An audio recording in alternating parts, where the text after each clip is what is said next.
Email from Isaac Mellon in Wisconsin. Isaac writes, I've never shorted a stock, nor do I have the confidence in my investing knowledge to go out there and do it. I know the Motley Fool is focused on the buying and holding of great companies for the long haul, and I adhere to that guiding principle as well. However, I feel like shorting stocks could be a useful skill when deployed selectively and carefully.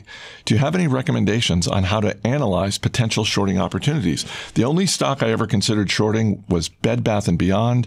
When I look out 5 or 10 years, I don't really see a world where Bed Bath & Beyond is successful or maybe even around. However, the same thing could probably have been said about Best Buy several years back, and look where they are now.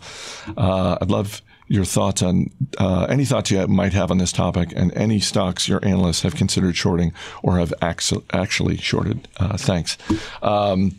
Great email for a couple of reasons. One, because I like that Isaac is thinking about shorting selectively and carefully, because that's certainly how I view it. And like Isaac, I've never shorted a stock before. And I like that he found two relevant examples, both in the same industry. And he's absolutely right. There was a point in time when there were people out there saying, man, Best Buy, that thing is doomed. That thing is going down. And Hubert Joly came in, turned the company around, and you probably took a bath if you shorted Best Buy at that point in time. Yeah. Bed Bath & Beyond, that's another story. That is another story. And we've kicked at the teeth of Bed Bath & Beyond on a sort of quarterly basis. I think whenever I've been around to look at their quarterly reports, they have been ones which would delight bears, delight people who are short. And for the reasons that your listener, emailer, has identified, like, why is this thing still around? Do we need it? And so I think that, you know, the theses for shorting a stock need to rely on a long-term trouble. I mean, there have been people who have successfully timed, oh, this company is good, but it's just way too expensive. And there have been people who have lost all their money on the same type of thing, because as you will hear, the market can stay irrational longer than you can stay liquid.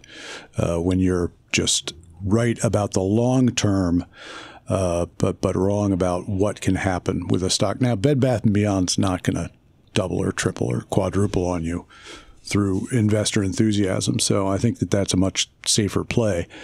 What they've been doing, I think, buying back some stock, closing down some stores. I mean, this sort of same mall-based kind of story that we've just discussed. So I like that as a thesis. I don't know where the stock is today. Lower than it has been in the past. You've never shorted anything? I've never shorted anything, and I have done this long enough to know, and this ties into something you just said, to know that if I'm ever going to short a stock, it's going to be more, it's not going to be a situation where I think my valuation skills are better and smarter than everyone else's. Because you're right, it really does seem like the people who get burned on shorting are the people who look at a stock at a high valuation and they say, well, this is just crazy. I mean, why is there this enthusiasm? To your point, Bed Bath & Beyond is a stock that is a business that does not have a lot of enthusiasm around it.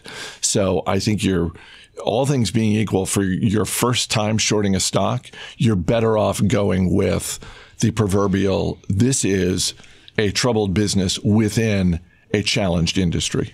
Yeah, and I'd want to see management that is taking unnecessary risks. That is, if Bed Bath & Beyond, I don't have the data in front of me because my computer has died.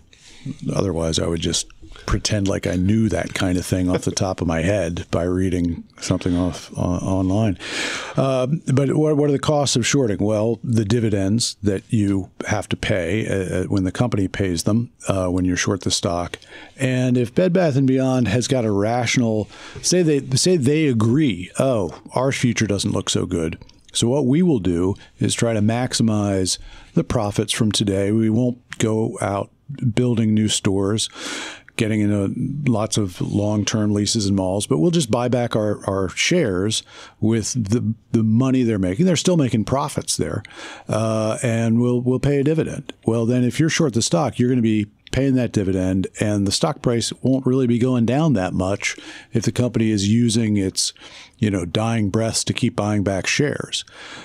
Ultimately, if it's doomed, the stock will go to zero. But in the meantime, you may be paying a lot out in dividends from the short side. Isaac concludes his email by writing, "Totally unrelated. I'm in medical school, and we just finished up our gastrointestinal pathophysiology course. And the attached slide was in one of our lectures. Since our professor did not cite the source, I can only assume he's been listening to MarketFoolery and learning about the science of coffee as a miracle beverage. Thank you for educating the masses." And includes this slide. Frankly, it's a lot of medical stuff, which I guess when you're in medical school, that's probably just as well. Fair enough. Yeah, a lot of terms that frankly don't resonate with me. But basically, if I'm reading this correctly, and I like to think I am, one of the treatments of viral hepatitis, coffee. There you go. Studies suggest coffee consumption is inversely related to liver enzymes, cirrhosis, etc. Well, as Isaac said, and he's in medical school. You're not in medical school. I'm not in medical school. Here's Isaac. He's in medical school, and he used the term miracle beverage. Oh, yeah. Yeah, as have others. Right. And, miracle's a long way to go, but how else can you explain all the things that coffee does? Have you seen this coffee brand, and the brand is Super Coffee? I've seen it in a grocery store nearby. And yet is not all coffee super? Right. That was my thinking. I was like, that seems redundant to call it Super Coffee.